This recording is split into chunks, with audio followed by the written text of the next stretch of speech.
Do you know anyone in your life who is on the verge of burnout because they're trying to do everything themselves? No one, right? Yeah, of course. We all know someone, and maybe that person is actually us. And so, if that's the case, I have a great story in the book of Exodus to read to you as we continue this little series on bearing each other's burdens.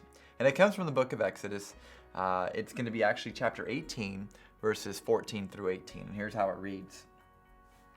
When his father-in-law saw all that Moses was doing for the people, he said, "What is this you are doing for the people? Why do you alone sit as judge while these people stand around you from morning till evening?" Moses answered him, "Because the people come to me to seek God's will. Whenever they have a dispute, it is brought to me, and I decide between the parties and inform them of God's decrees and laws."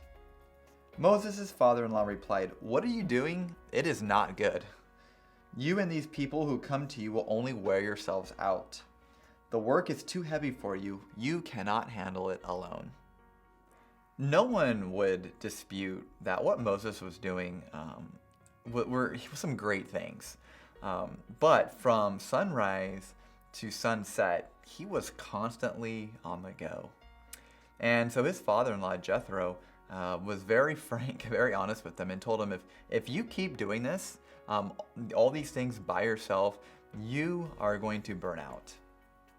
And I bet that God is using you to accomplish some great things, whether it's at home with family or kids, or whether it's at a job, or whether it's ministry. No doubt that God is probably using you.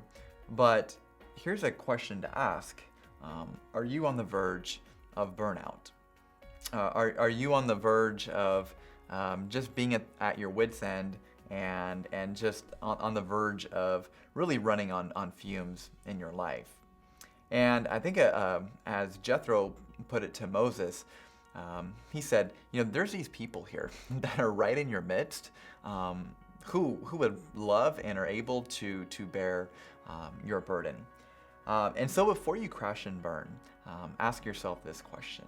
Who in your life can you ask to help carry some of the load that you're carrying?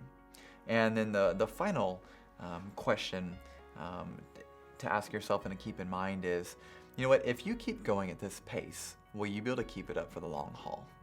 And ultimately, God is not concerned just about today, but he is concerned that we are able to keep going for him for the long haul.